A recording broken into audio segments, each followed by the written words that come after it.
Imagine you finally hit a goal you've been chasing for years. Your savings account crosses a number you used to only dream about. Maybe you got a raise. Maybe your investments finally took off. Maybe you started a side hustle that actually worked. And instead of feeling proud, you feel weird, a little uneasy, almost like you did something wrong. You don't tell your friends the real number. You downplay it when family asks how things are going. You still shop at the same discount store, still hesitate before buying something nice, even though you can clearly afford it now. And somewhere in the back of your mind, a quiet voice whispers, "Who do you think you are?"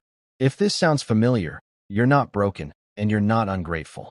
You're experiencing something most people never talk about, something that quietly sabotages financial growth for millions of people every single year. It's called money guilt, and it might be the single biggest invisible force keeping capable, hardworking people stuck at a certain income level, no matter how much they earn. By the end of this video, you'll understand exactly where this guilt comes from, why your brain is wired to create it, and most importantly, how to finally get rid of it so money can actually start working for you instead of against you. The problem most people don't realize they have. Here's the strange part. Most people think their biggest obstacle to building wealth is lack of money, lack of income, or lack of financial knowledge. So they read books, they watch videos, they learn about investing, budgeting, compound interest, all of it. And yet, many of them still stay stuck at roughly the same financial level year after year, even after their income goes up. Why does this happen? Because the real barrier isn't information. It's identity. Deep down, many people carry a hidden belief that being rich means being different from the people they love, different from the community they grew up in, maybe even a worse person than they used to be. And when a belief like that lives quietly in the background, your brain will find ways to protect it, even if it means sabotaging your own success. Think about it like this. Imagine your mind as a thermostat. A thermostat is set to a certain temperature, and no matter what happens in the room, it works to bring things back to that setting. If it gets too hot, it cools things down. If it gets too cold, it heats things back up. Your brain does something surprisingly similar with money. If you were raised with a certain temperature around wealth, a certain comfort level, your brain will unconsciously work to bring your finances back to that familiar setting, even if a better life is available to you. So when income rises past that internal setting, something inside starts to feel off. Not because more money is actually bad, but because it doesn't match the internal identity you've carried since childhood. So where do this guilt actually comes from? Let's rewind to where most money beliefs are formed. That's childhood. Picture a kid growing up in a house where money was always tight. Maybe there were arguments about bills at the kitchen table. Maybe a parent said things like, "We can't afford that," almost every single week. Maybe the family had a quiet but strong belief that rich people are greedy, or that wanting more money is somehow selfish. A child doesn't process these moments logically. They absorb them emotionally.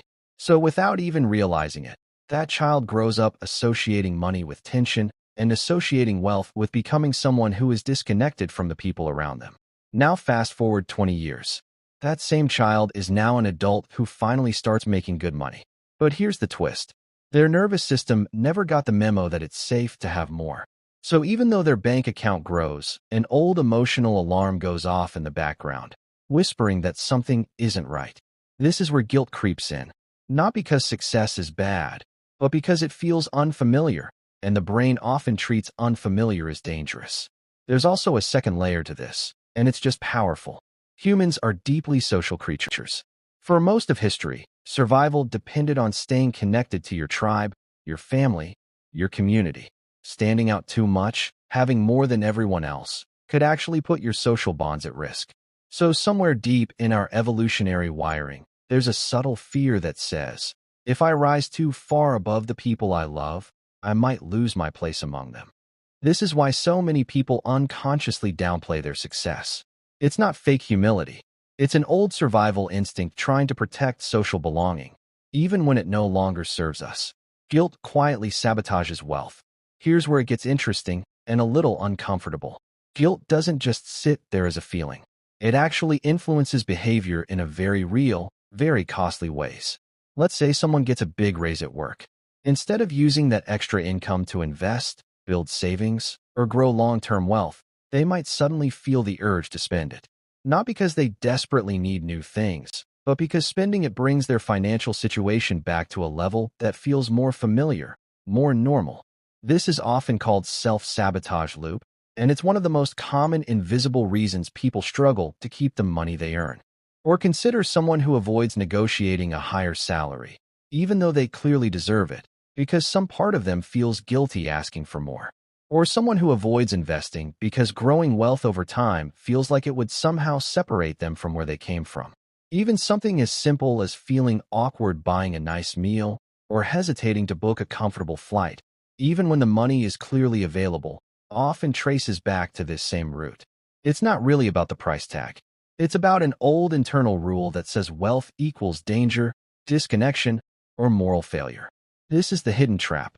People assume their financial ceiling is caused by external limits, their job, their industry, and their opportunities. But very often, the real ceiling is internal, built from old beliefs that were formed long before they even understood what money was. The deeper insight is, wealth isn't just a skill, it's an identity shift. Here's the idea that changes everything once you truly understand it. Building wealth isn't only about learning financial strategies. It's about becoming a version of yourself who is emotionally comfortable holding more than you're used to. Think of money like water, and your comfort level like the size of a cup. You can pour as much water as you want, but if the cup is small, the water is eventually going to overflow right back out. In the same way, if your internal comfort level around money hasn't grown, any extra income you earn will find a way to leave through unnecessary spending, missed opportunities, or subtle self-sabotage until your finances match the size of the cup your mind believes you deserve. This is why some people can win the lottery and end up broke again within a few years. Not because they're bad with numbers, but because their financial identity never expanded to match their new financial reality. And this is also why real wealth building isn't just a math problem. It's an emotional and psychological process. You're not only growing your income, you're growing your capacity to feel safe, calm, and worthy while holding more of it. The good news is, just like a cup can be reshaped, your relationship with money can be reshaped too. Do these things differently and see yourself grow. So how do you start closing this gap between earning more and actually keeping and growing more? The first step is awareness. Simply noticing when guilt shows up is powerful. The next time you feel a flicker of discomfort after a financial win, pause and ask yourself, is this guilt based on something real, like ethical concern? Or is it based on an old, outdated belief I picked up long before I understood money at all? Most of the time, it's the second one. The second step is separating identity from money. Having more money doesn't automatically change your values, your kindness, or your relationships.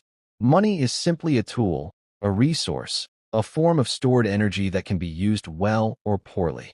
Being financially successful and being a good, grounded person are not opposites. In fact, financial stability often gives people more capacity to help others, not less. The third step is redefining what wealth means to you.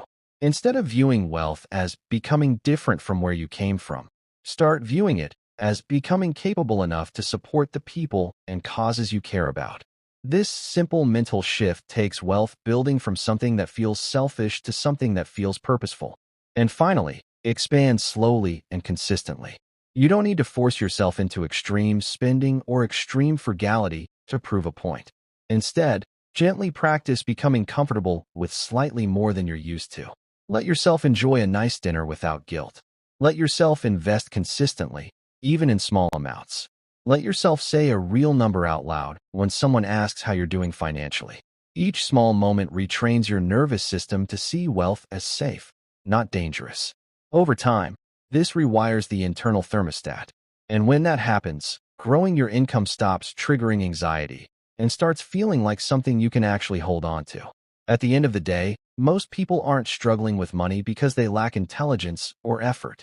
They're struggling because somewhere along the way, they learn to associate financial growth with guilt, danger, or disconnection from the people they love. But here's the truth. Wanting a better financial life for yourself and your family isn't selfish. It's human. And becoming financially successful doesn't mean leaving people behind. It often means gaining the ability to lift others up. So the next time you feel that quiet twinge of guilt after a financial win, remember, that feeling isn't truth. It's an old story trying to protect an outdated version of you. And you now have the awareness to write a new one. If this video helped you see money in a new way, make sure to subscribe, because we're just getting started uncovering the hidden psychology behind how people really build, keep, and grow wealth.